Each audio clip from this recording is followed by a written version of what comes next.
Hi friends, ಎಲ್ಲರಿಗೂ ಸ್ವಾಗತ. ನಾನೇ ಕಿಚನ್ ಬೈ ಸಾಧನಾ. ಇವತ್ತು ನಾನು ಈ ಚಳಿಗೆ ಒಳ್ಳೆ ಬೇಳೆ ಸಾರು ತೋರಿಸ್ತೀನಿ. ಅದು ಒಣಮೆಣ್ಸಿನ್ಕಾಯಿ, ಕೊಬ್ಬರಿ ಎಲ್ಲ ಹಾಕಿ ಮಾಡೋ ಬೇಳೆ ಸಾರು ತುಂಬ ಸುಲಭ. ಈಗ ಅದಕ್ಕೆಲ್ಲ ಏನೇನು ಬೇಕು ಅಂತ ಹೇಳ್ತೀನಿ, ಯಾವ ಥರ ಮಾಡೋದು ಅಂತಲೂ ಹೇಳ್ತೀನಿ.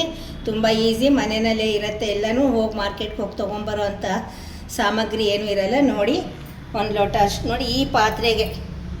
ಈ ಪಾತ್ರೆಗೆ ಆಗುವಷ್ಟು ನಾನು ಮೆಜರ್ಮೆಂಟ್ಸ್ ತೋರಿಸ್ತಾ ಇದ್ದೀನಿ.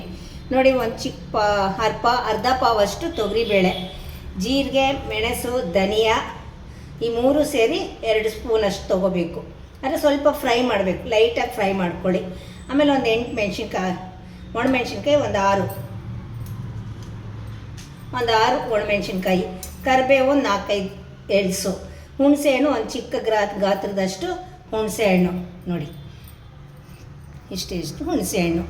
ಆಮೇಲೆ ಒಂದು ಮೀಡಿಯಮ್ ಸೈಜ್ ಈರುಳ್ಳಿ, ಬೆಳ್ಳುಳ್ಳಿ ಸ್ವಲ್ಪ ಒಂದು 7-8 ಎಳ್ಸು ಬೆಳ್ಳುಳ್ಳಿ, ಕೊಬ್ಬರಿ ಸ್ವಲ್ಪ, ಒಣ ಕೊಬ್ಬರಿ ಆದರೂ ಪರವಾಗಿಲ್ಲ, ಹಾಲು ಕೊಬ್ಬರಿ ಆದರೂ ಪರವಾಗಿಲ್ಲ, ಸ್ವಲ್ಪ ತೊಗೊಳ್ಳಿ. ಆಮೇಲೆ ಕೊತ್ತಂಬರಿ ಸೊಪ್ಪು, ಬೇಕಿರೋ ಪದಾರ್ಥ ಇಷ್ಟು. ನೋಡಿ, ತೊಗರಿಬೇಳೆ ಎಷ್ಟಿದೆ ಅಂತ ನೀವು ನೋಡ್ಕೊಳ್ಳಿ. ನೋಡಿ, ಇಷ್ಟು ತೊಗರಿಬೇಳೆ ತೊಗೊಂಡಿದ್ದೆ. ಅರ್ಧ ಪಾವಷ್ಟು ಫ್ಲಾಟ್ ತೊಗೊಂಡಿದ್ದೀನಿ ತೊಗರಿಬೇಳೆನ. ಈಗ ಇದನ್ನು ನಾವು ಫಸ್ಟ್ ಹೇಗೆ ಮಾಡ್ಕೋಬೇಕು ಅಂತಂದರೆ, ತೊಗರಿಬೇಳೆನ ಸ್ವಲ್ಪ 1 ಡ್ರಾಪ್ ಅಷ್ಟು ಎಣ್ಣೆ ಹಾಕ್ಕೊಂಡು ಬಾಣಲಿನಲ್ಲಿ ಫ್ರೈ ಮಾಡ್ಕೋಬೇಕು.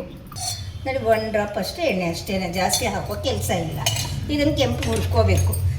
ಮೀಡಿಯಮ್ ಉರಿ ಇಟ್ಕೊಂಡು ಕೆಂಪು ಹುಡ್ಕೊಳ್ಳಿ. ಸೀದೋದ್ರೆ ಚೆನ್ನಾಗಿರೋದಿಲ್ಲ. ಕೈ ಒಂದು ಮೀಡಿಯಮ್ ಆಗಿ ಕೈ ಆಡಿಸಿ. ಬೇಳೆ ಹುರಿದಾದ್ಮೇಲೆ ನಾವು ನೋಡಿ ಒಂದು ಸ್ವಲ್ಪ ಕೊಬ್ಬರಿ ಮತ್ತು ಜೀರಿಗೆ, ಧನಿಯಾ, ಮೆಣಸು ಇಷ್ಟು ಹಾಕ್ಕೊಂಡಿದ್ದೀನಿ.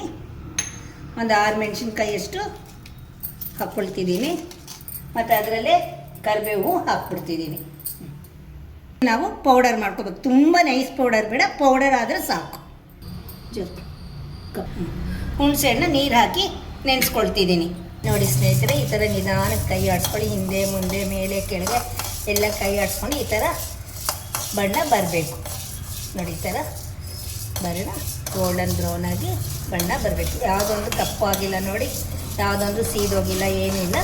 ಈಗ ನಾವು ಇದನ್ನು ಆಫ್ ಮಾಡ್ಕೊಳ್ಳೋಣ. ಸ್ನೇಹಿತರೆ, ತೊಗರಿಬೇಳೆ ಹುರ್ಕೊಂಡಿದ್ದೀನಿ.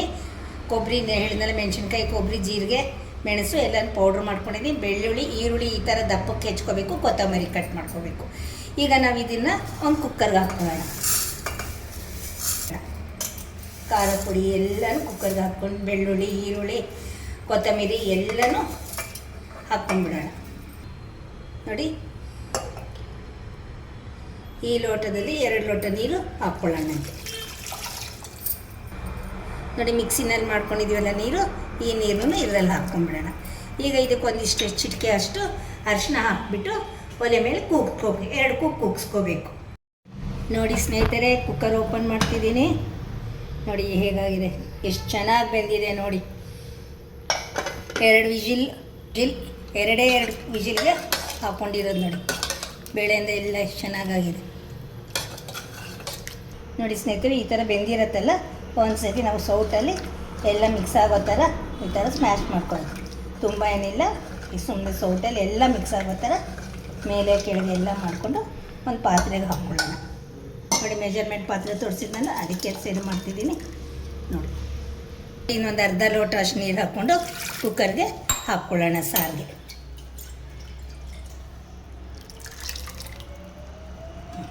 ಈಗ ಇದನ್ನು ಒಲೆ ಮೇಲೆ ಇಡೋಣ, ಬಿಸಿ ಆಗುತ್ತೆ ನೋಡಿ. ಈ ಥರನೇ ಕೈಯಲ್ಲಿ ಮುಟ್ಟಿದ್ರೆ ಬೇಳೆ ಫುಲ್ ಬೆಂದಿರುತ್ತೆ. ನೋಡೋದಕ್ಕೆ ಬೇಳೆ ಹಾಗೆ ಗುಂಡಾಗಿ ಇರುತ್ತೆ ನೋಡಿ. ನೋಡಿ, ಬೆಂದಿದೆ ಬೇಳೆ, ಬೆಂದಿದೆ. ಈಗ ಇದನ್ನು ಒಲೆ ಮೇಲೆ ಒಂದು 5 ನಿಮಿಷ ಕುದಿಯೋಕೆ ಇಡೋಣಂತೆ. ನೋಡಿ ಸ್ನೇಹಿತರೆ, ನಾನು ಕುಕ್ಕರ್ ಸ್ವಲ್ಪ ನೀರು ಹಾಕಿದ್ಮೇಲೆ ಅದಕ್ಕೆ ಇದು ಕುದಿಯೋ ತನಕ ಇಟ್ಟಿದ್ದೀನಿ. ಇವಾಗ ಚೆನ್ನಾಗಿ ಕುದ್ದಿದೆ. ಈಗ ನಾನು ಇದಕ್ಕೆ ಹುಳಿ, ಉಪ್ಪು ಹಾಕ್ತೀನಿ ನೋಡ್ಕೊಳ್ಳಿ. ಈಗ ನೋಡಿ, ಹುಳಿ ನೆನೆಸ್ಕೊಂಡಿದ್ನಲ್ಲ, ಈ ಥರ ಮಾಡ್ಕೊಂಡಿದ್ದೀನಿ ಹುಳಿನ ನೋಡಿ. ಈಗ ಮಾತ್ರ ಸಾರು ನಮಗೆ ರೆಡಿ ಆಗಿದೆ. ಇದಕ್ಕೆ ನಾವು ರುಚಿಗೆ ತಕ್ಕಷ್ಟು ಉಪ್ಪು ಹಾಕ್ಕೊಳ್ಳೋಣ. ಮತ್ತು ಕೆಲವ್ರ ಮನೇಲಿ ಬೆಲ್ಲ ಹಾಕ್ತಾರೆ, ಅದರಿಂದ ನಾನು ಒಂದು ಸ್ವಲ್ಪ ಬೆಲ್ಲ ಹಾಕ್ತಿದ್ದೀನಿ. ಹಾಕದೇ ಇರೋರು ಬೇಡ, ಸ್ಕಿಪ್ ಮಾಡ್ಬೋದು. ಅದು ಬೆಲ್ಲ ಅವ್ರವ್ರ ಇಷ್ಟ, ಹೇಗೆ ಬೇಕೋ ಅದು ಹಾಕ್ಕೋಬೋದು. ನೋಡಿ ಚೆನ್ನಾಗಿ ಕುದಿ ಬಂದಿದೆ. ರುಚಿಗೆ ತಕ್ಕಷ್ಟು ಉಪ್ಪು ಹಾಕಬೇಕು, ನೋಡ್ಕೊಂಡು ಹಾಕ್ಕೊಂಡು ಉಪ್ಪು. ನೋಡಿ ಸ್ನೇಹಿತರೆ, ಈ ಥರ ಚೆನ್ನಾಗಿ ಕುದಿ ಬರ್ತಿದ್ದಾಗ ಕೆಳಗಿಳಿಸ್ಬಿಟ್ಟು ನಾವು ಒಗ್ಗರಣೆ ಹಾಕ್ಕೋಬೇಕು. ಹಿಂಗೂ ಒಗ್ಗರಣೆ ಹಾಕ್ಕೊಂಡ್ರೆ ತುಂಬ ಟೇಸ್ಟ್ಫುಲ್ಲಾಗಿರುತ್ತೆ. ಕೆಳಗಿಡ್ತಿದ್ದೀನಿ. ನೋಡಿ ಸ್ನೇಹಿತರೆ, ಎಂಥ ಘಮ ಘಮ ಘಮ ವಾಸನೆ ಇದೆ. ಹಿಂಗೆ ಒಗ್ಗರಣೆ ಕೊಟ್ಟ ಮೇಲೆ ತುಂಬ ಚೆನ್ನಾಗಿದೆ ಸಾರು. ಈ ಸಾರು ಮನೆಯಲ್ಲಿ ಎಲ್ಲರೂ ಇರಬೇಕಾದಾಗ ಮಾಡಿದರೆ ತುಂಬ ಬಿಸಿ ಬಿಸಿ ಅನ್ನಕ್ಕೆ ಹಾಕ್ಕೊಂಡು ತಿಂದರೆ ತುಂಬ ಸೂಪರಾಗಿರುತ್ತೆ. ಮತ್ತು ತಿಂದರೆ ಮತ್ತೆ ಮತ್ತೆ ತಿನ್ನಬೇಕು ಅನಿಸುತ್ತೆ. ಆ್ಯಕ್ಚುಲಾಗಿ ಬೇಳೆ ಬೇಯಿಸ್ಕೊಳ್ಳೋದು ಹೇಗೆ ಅಂದರೆ ಈ ಒಬ್ಬಟ್ಟು ಬೇಳೆ ಬೇಯಿಸ್ಕೊಳ್ತೀವಲ್ಲ ಆ ಥರನೇ ಒಬ್ಬಟ್ಟು ಬೇಳೆ ಥರ ಇರಬೇಕು. ನಿಮ್ಮ ಮನೆಯಲ್ಲಿ ಹೇಗೆ 2 ವಿಷಲ್ ಮಾಡ್ತೀರೋ 4 ಮಾಡ್ತೀರೋ ನಿಮ್ಮ ಕುಕ್ಕರ್ಗಳು ನೀವು ಮಾಡೋ ರೀತಿಯಲ್ಲಿ ಬೇಳೆ ಹೇಗಿರಬೇಕು ಅಂದರೆ ಒಬ್ಬಟ್ಟು ಬೇಳೆ ಹೇಗಿರುತ್ತೋ ಆ ಥರ ಇರಬೇಕು. ನಮ್ಮ ಮನೇಲಿ ಮಾಮೂಲಿಗೆ ಎಲ್ಲದಕ್ಕೂ 2 ಸತಿನೇ ಕೂಗಿಸ್ಕೊಳ್ತೀನಿ, ಹಾಗಾಗಿ ನಾನು 2 ಸತಿ ಕೂಗಿಸ್ಕೊಂಡಿದ್ದೀನಿ. ನೋಡಿ ಸಾರು ತುಂಬ ಚೆನ್ನಾಗಿರುತ್ತೆ. ಯಾವಾಗಾದ್ರು ಎಲ್ಲರೂ ಹೋಗಿ ಬಂದರೆ ಮಾಡಿರೋ ತರಕಾರಿ ಬೇಕು ಅಂದಾಗ, ಒಂದು ಹೊತ್ತಿಗೆ ಮಾಡಬೇಕು ಅಂದಾಗ ಹೋಗಿ ತರಕಾರಿ ತರಬೇಕು ಅಂದರೆ ಬೇಜಾರಾದರೆ ಈ ಥರ ಸಾರು ಮಾಡಿಕೊಂಡ್ರೆ ಚಪಾತಿಗೂ ಚೆನ್ನಾಗಿರುತ್ತೆ, ಊಟಕ್ಕೂ ಚೆನ್ನಾಗಿರುತ್ತೆ. ನೀವು ಮಾಡಿ ಹೇಗಿದೆ ಅಂತ ಹೇಳಿ. ನಾನು ಈ ಕಿಚನ್ ಬೈ ಸಾಧನ. ಬಾಯ್ ಬಾಯ್.